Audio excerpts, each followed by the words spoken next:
Let's look. My business is as a security consultant. And as a security consultant, I solve problems. And the way you solve a problem is you start with the outcome. And whether the outcome was intended or unintended. Was that the outcome you wanted?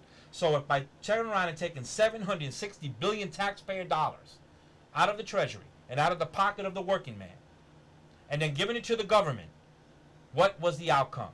Do we have more house sales? No. Real estate sales, I think, are down 21%. That is absolutely outrageous. Unemployment is up double digits. Debt is up double, triple digits. The deficit is out of control. And they want to take more of our money. Look at the big picture. The United States of America has a population of 300 million. Okay, now let's say half of that 300 million pay taxes. The government turns around, that's 150 million. The government turns around and takes half of the income, 50% of the working people in this country pay taxes. The government takes 50% of their money, right? And what's the outcome? They're in debt. Now they say, oh, we took half of your money, we're still in debt, I know how to fix it, let me take the other half. You think that's going to work? Not hardly. That's like a crackhead saying, oh, I know how to get off crack, let me buy more crack. So that will not work. Don't fall for it. The only way we can stop a government addicted to taking our money is not give it to them. Keep your money. Find a way to keep your money until I can get in Congress and stop them from taking your money. Hide your money, invest your money. What we need to do is to go into business for yourself. What we need to do is learn how to do the barter system. What we need to understand is that this paper that they tell us is money is only paper. It's not money at all. It has no value whatsoever. This piece of paper belongs to China. It's nothing.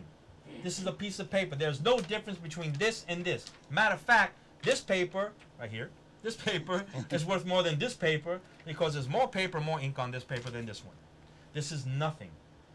They let us to believe that this has value. It has no value whatsoever. It is a promissory note.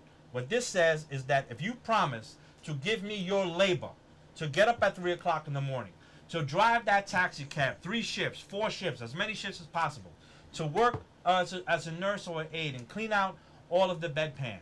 If you do all of those things, okay, I'll give you this piece of paper. And this piece of paper has value. No, this piece of paper does not have value. The value comes from your labor. It is your labor that gives the paper the value, not the paper that gives your labor value. Okay. So we need to understand that we can turn around and choke off those addicted to spending our money by doing business with each other. Okay? And forget about this paper. It's worthless. We are becoming tax slaves to China. We are becoming slaves to them. $14 trillion is not even astronomical. And I'll give you the idea of astronomical. Astronomical means that the distance between the Earth and the Sun in our solar system, okay, is 92 million miles. Right? Okay. 92 million miles. That's astronomical. Now, we have a debt of $14 trillion. 14 trillion miles from the Earth to outer space is beyond the Milky Way. If we flew at the speed of light, we would never get there in our lifetime. This is absolutely mind-boggling that the United States of America can turn around and spend our money and put us into that kind of debt. That's like taking your credit card from American Express, giving it to a crackhead, and tell them, invest it. It is absolutely insane, and this must stop. And the only way it can stop is we need to put in sane, sober, thinking congressmen with common sense back into the Congress and tell Nancy Pelosi, no, give back my credit card. No, you cannot spend my money. No, you cannot wage wars that are unconstitutional. No, you cannot do anything that is outside the Constitution of the United States. And if you do, you're fired. And that's what we have to do. Then lastly, then I want to turn it over to you, Earl. Healthcare reform, is it working? All the uninsured, had that bill that was passed, is that helping or is that another fiasco? Well, what is the outcome? What is the outcome? All the congressmen who signed that bill into law, when we surveyed them and asked them what was in it, did you read it? What did they say? No. They didn't read it. When we asked Nancy Pelosi to tell us what is in it, she said, first we'll pass it, and then you'll see what's in it. Okay? That is absolutely wrong. Would you ever go to a restaurant and ask for a steak with all the trimmings, and then they tell you, well, I'm not going to give you a steak with all the trimmings. Well, what are you going to give me? Well, I'm going to give you whatever I want. You'll see when you eat it. Close your eyes. Be surprised. Would you buy a steak like that? No.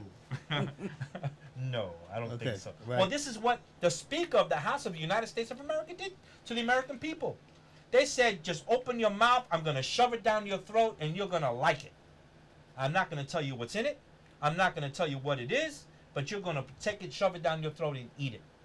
We had an entire revolution fought behind the premise of that the people is the people who govern.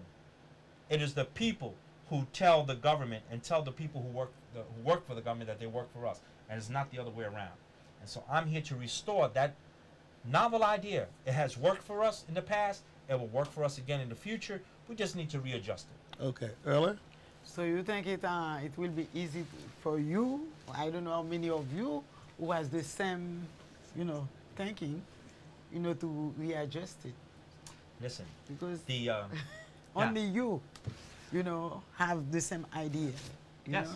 yes. Because it's not only you who's going to be in the Congress, have the same ideas